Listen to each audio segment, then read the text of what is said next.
Gran parte de su fama reciente tiene que ver con el uso del sobrenombre de Vlad Drácula. Esto significa literalmente hijo de Drácula y es una referencia a la entrada de su padre en la Orden del Dragón. Draco entonces significa dragón. Pero cuando el autor británico Bram Stoker nombró a su personaje vampiro Drácula, Vlad entró en un mundo completamente nuevo de notoriedad popular. Mientras tanto, la lengua romana se desarrolló y Drácula pasó a significar diablo. Vlad no recibió su nombre, como a veces se supone. Vlad III, entre 1428 y 1431, entre diciembre de 1476 y enero de 1477, fue un gobernante de Valaquia en el siglo XV, un principado de Europa del Este dentro de la Rumanía moderna. Vlad se hizo famoso por sus castigos brutales, como el empalamiento, pero también fue conocido por algunos por su intento de luchar contra los musulmanes otomanos, a pesar de que Vlad solo tuvo un gran éxito contra las fuerzas cristianas. Gobernó en 3 ocasiones, 1448, 1456 a 1462 y 1476, y experimentó nueva fama en la era moderna gracias a sus vínculos con la novela Drácula. Vlad nació entre 1428 y 1431 en la familia de Vlad II Drácula. Su creador, el emperador del Sacro Imperio Romano Germánico Segismundo, había permitido a este noble ingresar en la Cruzada Orden del Dragón, Drácula, para alentarlo a defender tanto la Europa oriental cristiana como las tierras de Segismundo de las fuerzas invasoras otomanas y otras amenazas. Los otomanos se estaban expandiendo hacia Europa central y oriental, trayendo consigo una religión rival de la de los cristianos católicos y ortodoxos que anteriormente habían dominado la región. Sin embargo, se puede exagerar el conflicto religioso, ya que hubo una lucha de poder secular a la antigua usanza entre el reino de Hungría y los otomanos por Valaquia, un estado relativamente nuevo, y sus líderes. Aunque Segismundo se había vuelto rival de Vlad II poco después de apoyarlo inicialmente, regresó con Vlad y en 1436 Vlad II se convirtió en voivoda, una forma de príncipe, de Valaquia. Sin embargo, Vlad II rompió con el emperador y se unió a los otomanos para intentar equilibrar las potencias rivales que giraban en torno a su país. Luego, Vlad II se unió a los otomanos para atacar Transilvania, antes de que Hungría intentara reconciliarse. Todo el mundo empezó a sospechar y Vlad fue derrocado brevemente y encarcelado por los otomanos. Sin embargo, pronto fue liberado y reconquistó el país. El futuro Vlad III fue enviado junto con Radu, su hermano menor, a la corte otomana como rehenes para garantizar que su padre cumpliera su palabra. No lo hizo, y mientras Vlad II vacilaba entre Hungría y los otomanos, los 2 hijos sobrevivieron simplemente como garantía diplomática. Quizás lo más importante para la educación de Vlad III fue que pudo experimentar, comprender y sumergirse en la cultura otomana.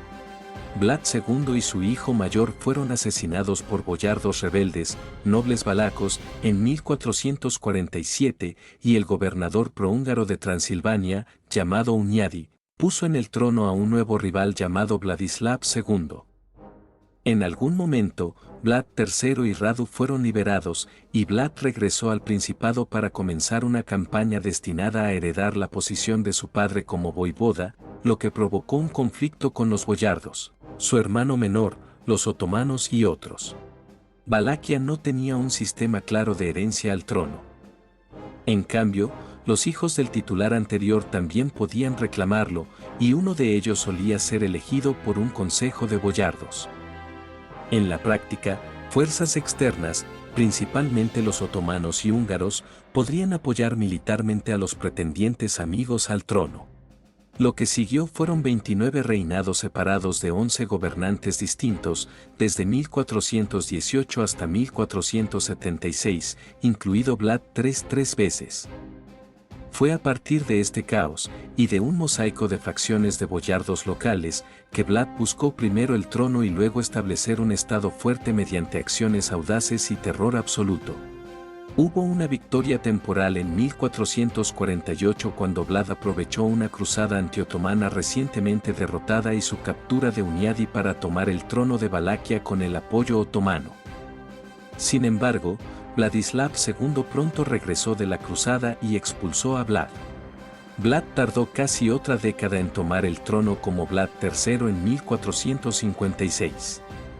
Hay poca información sobre lo que sucedió exactamente durante este periodo, pero Vlad pasó de los otomanos a Moldavia, a una paz con Hunyadi, a Transilvania, de ida y vuelta.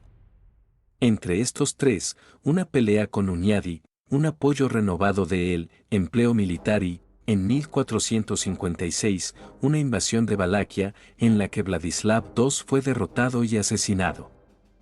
Al mismo tiempo, Hunyadi, casualmente, murió. Establecido como voivoda, Vlad ahora se enfrentaba a los problemas de sus predecesores, como equilibrar a Hungría y los otomanos y mantenerse independiente.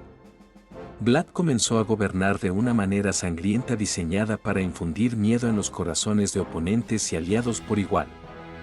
Ordenó que empalaran a la gente en estacas y sus atrocidades fueron infligidas a cualquiera que lo molestara, sin importar de dónde vinieran. Sin embargo, su gobierno ha sido malinterpretado. Durante la era comunista en Rumanía, los historiadores esbozaron una visión de Vlad como un héroe socialista, centrada en gran medida en la idea de que Vlad atacaba los excesos de la aristocracia boyarda, beneficiando así a los campesinos comunes y corrientes. La expulsión de Vlad del trono en 1462 se ha atribuido a los boyardos que buscaban proteger sus privilegios. Algunas crónicas registran que Vlad se abrió camino sangrientamente entre los boyardos para fortalecer y centralizar su poder, aumentando su otra y horrible reputación. Sin embargo, si bien Vlad aumentó lentamente su poder sobre los boyardos desleales, ahora se cree que esto fue un intento gradual de intentar solidificar un estado ficticio acosado por rivales, y ni una repentina orgía de violencia, como afirman algunas de las historias, ni las acciones de un protocomunista. Los poderes existentes de los boyardos quedaron solos, como favoritos y enemigos que cambiaron de posición. Esto tuvo lugar a lo largo de varios años, y no en una sesión brutal. Vlad intentó restablecer el equilibrio de los intereses húngaros y otomanos en Valaquia y rápidamente llegó a un acuerdo con ambos. Sin embargo, pronto se vio asaltado por complots de Hungría, que cambiaron su apoyo a un voivoda rival. Resultó en una guerra, durante la cual Vlad apoyó a un noble moldavo que más tarde lucharía contra él y se ganaría el epíteto de Esteban el Grande. La situación entre Valaquia, Hungría y Transilvania fluctuó durante varios años, pasando de la paz al conflicto, y Vlad intentó mantener intactos sus tierras y su trono. Alrededor de 1460 o 1461, tras conseguir la independencia de Hungría, recuperar tierras de Transilvania y derrotar a sus gobernantes rivales, Vlad rompió relaciones con el Imperio Otomano, dejó de pagar su tributo anual y se preparó para la guerra.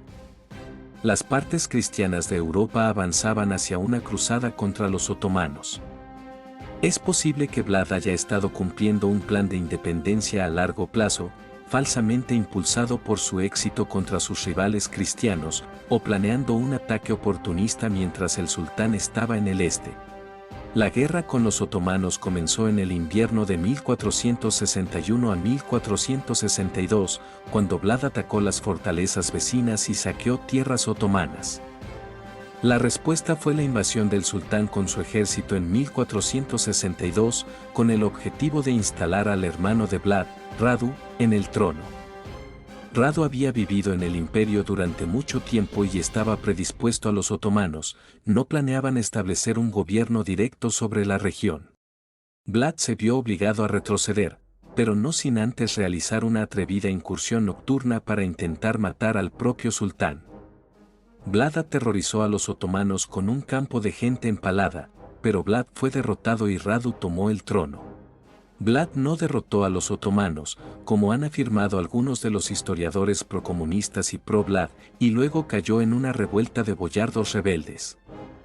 En cambio, algunos de los seguidores de Vlad huyeron a los otomanos para congraciarse con Radu cuando se hizo evidente que el ejército de Vlad no podía derrotar a los invasores. Las fuerzas húngaras llegaron demasiado tarde para ayudar a Vlad, si es que alguna vez tuvieron la intención de ayudarlo, y en lugar de eso lo arrestaron, lo transfirieron a Hungría y lo encerraron. Después de años de prisión, Vlad fue liberado por Hungría en 1474 o 1475 para recuperar el trono de Valaquia y luchar contra una próxima invasión de los otomanos, con la condición de que se convirtiera al catolicismo y se alejara de la ortodoxia. Después de luchar por los moldavos, recuperó su trono en 1476, pero murió poco después en una batalla con el pretendiente otomano de Valaquia. Muchos líderes han ido y venido, pero Vlad sigue siendo una figura muy conocida en la historia europea.